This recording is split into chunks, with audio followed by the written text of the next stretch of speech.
Ilikuwa ni kinyume na alichotegemea Max, lakini jibu la mzee Jua Kali lilimfanya apate mwanga na tumaini jipya la kumtazama Julie, tena kumtazama machoni bila kupepesa macho. Okay, haijalishi itakuwaje, ila tutalea. Nitalea huyu mtoto. Si ndo mwanangu wa kwanza?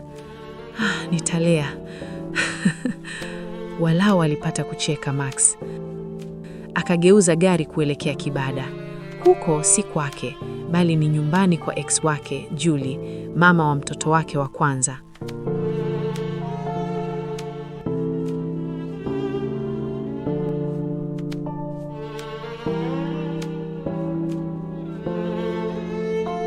Max alishafika nyumbani kwa Julie. Safari hii alienda kwa kukusudia na sio tena kwa kulazimishwa. Maneno ya mzee wake Jua Kali yalimchochea kwenda kukutana na Julie. Alipopiga hodi, Julie alifungua mlango haraka, kana kwamba alikuwa akisubiri muda mrefu. Uso wake ulikuwa na tabasamu lililochanganyika na mshangao, macho yakimetameta kwa furaha ya kumwona Max. Hakutegemea kama Max angeitumia siku hiyo kuja kwake. "Karibu," alisema kwa sauti ya chini ya mahaba, akimsogelea kumkumbatia. Max alisimama kwa sekunde chache, akavuta pumzi ndefu. Alijua hapo si mahali salama kwake, lakini tayari alikuwa ameshafanya maamuzi. Akaingia ndani. Julie alifunga mlango taratibu, akageuza funguo, kisha akamwangalia Max kama mtu anayetazama kitu alichokikosa muda mrefu. Hakukuwa na maneno mengi. Julie alizungumza kwa macho, kwa mikono, kwa mwili wake wote.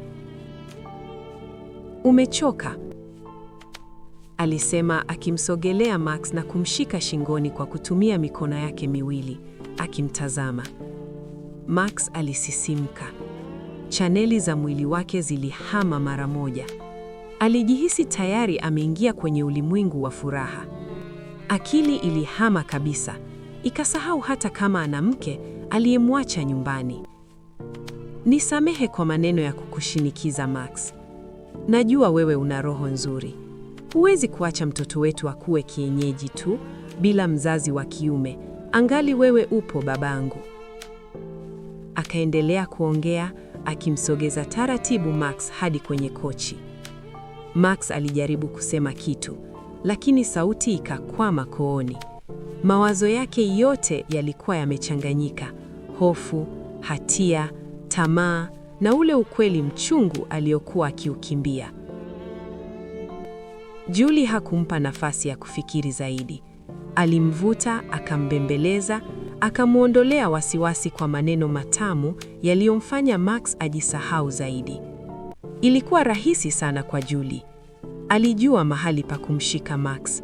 Alijua namna ya kumrudisha nyuma bila nguvu. Vitendo hivi vya Julie ndivyo vilivyomfanya Max afanye kosa la kulala naye kwenye kikao chao kilichopita. Hapo kabla, Julie alimkumbuka Max. Tayari walikuwa wameachana. Kila mmoja alishajenga maisha yake nje ya penzi lao. Julie alimpenda Max, lakini kosa dogo lililotokea baina yao likawaweka mbali. Julie akawa mwenyewe na mahusiano yasiyo ya msimamo, huku Maximo akioa kabisa, akamwoa Nesi, Debora. Usiku mmoja, Julie alimkumbuka Max. Akamdanganya kuwa anaumwa sana. Hana hata mtu wa kumpelekea dawa. Yu hoi kitandani, hata kusogeza kidole hawezi. Max akaingia laini. Akajaza matunda kwenye gari yake, akasonga usukani mpaka nyumbani kwa Julie. Akaingia ndani. Ni kweli alimkuta Julie amelala, lakini amelala uchi wa mnyama kama alivyozaliwa. Sana sana aliongeza mapambo tu: kikuku mguu wa kulia, cheni ya gharama shingoni na shanga moja ya dhahabu kiunoni. Max hakupata hata nafasi ya kuhoji hospitali ilipo wala ugonjwa wa Julie ulipofikia. Mgonjwa alipohakikisha Max ameingia hadi chumbani, alisimama kutoka kitandani. Akatembea taratibu mno kuelekea mlango, akaenda kuufunga. Max hakuwa na kauli. Chuchu za Julie kwa namna zilivyosimama, shepu yake ilivyomjaa, macho yalivyolegea, ile shanga na kikuku vinavyougonga mwili mwepesi wa Julie, Max aliwehuka. Huu ni ukatili wa kihisia. Max aliingia kwenye mapenzi na Julie. Walifanya kwa moyo na raha zote. Na baada ya kumaliza, Max alioga na kumkalisha Julie kitandani. Akamwonya, hii ni mara ya mwisho. Usinisumbue tena Julie. Mimi ni mme wa mtu. Nampenda sana mke wangu. Max akasema. Akaondoka.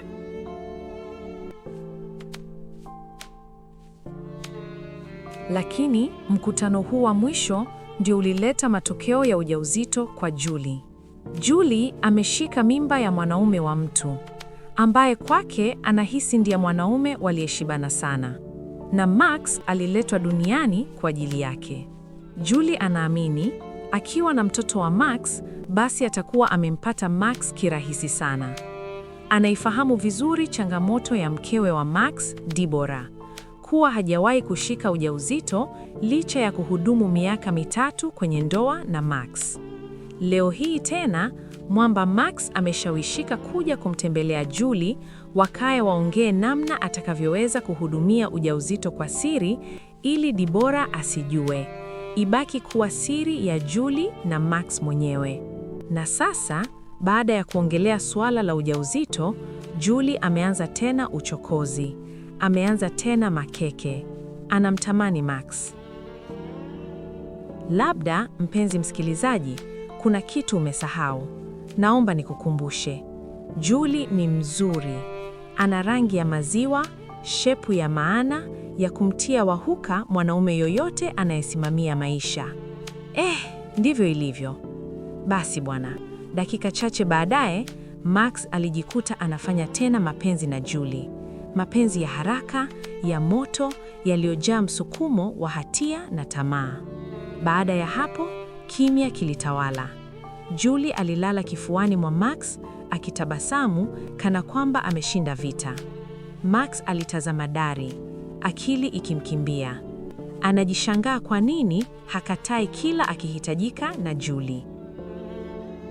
Tutoke huko kwenye mabalaa ya Max na Julie, tuje kwa katibu mhutasi Rebecca. Alikuwa njiani kurudi nyumbani, ametoka kazini mapema kidogo, kichwa chake kikiwa kimejaa matukio mengi ambayo hakuyapangilia vizuri. Ila tukio la bosi wake, Max, kusimama kimahaba karibu na ex wake Julie lilikuwa mbele ya macho yake. Kama bahati, simu yake iliita. Alipochungulia mpigaji, jina likaja Deborah. Akacheka kidogo, kisha akapokea. Hello, Deborah, alisema kwa tahadhari. Rebecca, samahani kukusumbua. Sauti ya Deborah ilikuwa ya upole, lakini ilibeba mashaka. Upo karibu na Max? Maana kwenye simu haupatikani. Rebecca alinyamaza kwa sekunde chache, akavuta pumzi. Akili yake ikacheza haraka kuwa bosi wake lazima atakuwa kwa Julie. Naye ndio fursa yake hii kuitumia kupata anachokihitaji. Sipo naye, nimeshafunga ofisi tayari. Hata kazini alitoka mapema leo, alisema kwa sauti ya chini, huku akicheka kimya kimya bila sauti. Si kawaida yake kuzima simu. Hii inaniogopesha mno, Deborah alisikika akisema kwa mashaka. Lakini Deborah, yule ni mwanaume, atakuwa sehemu salama tu. Kikubwa ni kuvuta subra. Si unajua chakula cha subra ndicho kitamu? Hebu pumzika. Max atarudi tu bandani akimaliza mambo yake. Rebecca alijaribu kumpa moyo Deborah, lakini kwa maneno yaliyobebwa na kejeli. Lakini kama unataka nianze kumfutilia, yupo wapi, anafanya nini, na nani, kwa nini, nipo tayari. Nipe ruhusa, na ripoti itakuwa inakufikia kioja baada ya sekunde moja. Deborah hakusikika kwa muda. Alimjua vizuri Rebecca. Ni bingwa sana wa umbea. Mara kadhaa ameshawahi kumpa habari za uongo kuhusu mume wake. Ameshamzoea. Usijali, Kama ulivyosema, yule ni mwanaume, atarudi tu bandani. Debora alirudia maneno ya awali ya Rebeka, kisha akakata simu. Rebeka aliangalia simu yake, akatikisa kichwa. Kuna anachohitaji kitakachotokana na hofu ya Debora, lakini si muda huu. Debora anaonekana kuwa na machale dhidi yake. Kuna siku utaangukia pua, mshenzi wewe.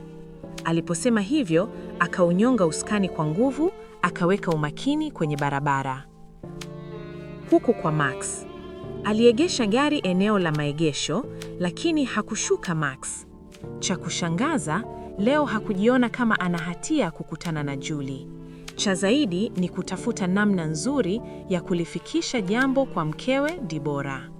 Alipanga mipango mingi sana akiwa ngarini. Alipopata suluhisho, akashuka na kuingia ndani. Alimkuta Debora akimsubiri, mkavu wa macho. Uso umekauka kwa kukosa chakula na maji kwa wakati. Wivu upo karibu na koromeo. Max alitabasamu, macho yake yakiwa na nuru ya ajabu. Alipomkuta Debora seleheni, alimsogelea kwa shauku, akambusu shingoni, akamshika kwa mahaba. Mke wangu, leo umependeza sana, alimsifia. Baada ya neno hili, wivu na hasira za Debora zikaondoka moja kwa moja. Alijikuta anatabasamu kwa aibu kidogo. Ulikuwa wapi siku nzima? Aliuliza kwa sauti ya kawaida, lakini macho yakitafuta ukweli kwenye mboni za Max. Leo sikukaa ofisini, Max alisema kwa ujasiri wa uongo uliopikwa vizuri. Nilikutana na rafiki yangu wa muda mrefu Freddy. Tulizungumza mengi. Nilihitaji tu kupumzika, mambo hayako sawa siku mbili hizi. Oh, Freddy, mme wangu anaendeleaje? Yupo sawa, anakusalimu mkewe. Tumekutana muda mrefu na Freddy. Natamani nimuone tena jamani. Utamuona tu. Lakini mume, hata kama utakuwa kwenye hali, usinizimie simu please, Debora aliomba. Max hakujibu. Alimnyanyua miguu na kuikunjia kiunoni mwake. Akakishika kiuno na kuunyanyua mwili wa Debora kwa kumbato la ajabu. Alimpeleka mkewe hadi kwenye uwanja wa vita. Kama mapenzi ni vita, basi Max leo alikuwa Hitler, akiliongoza jeshi lake hadi mwilini mwa Debora, mwanajeshi wa zamani mwenye medali ya mapenzi. Mambo yakawa pambe. Kufikia hapa, hadi wakati mwingine.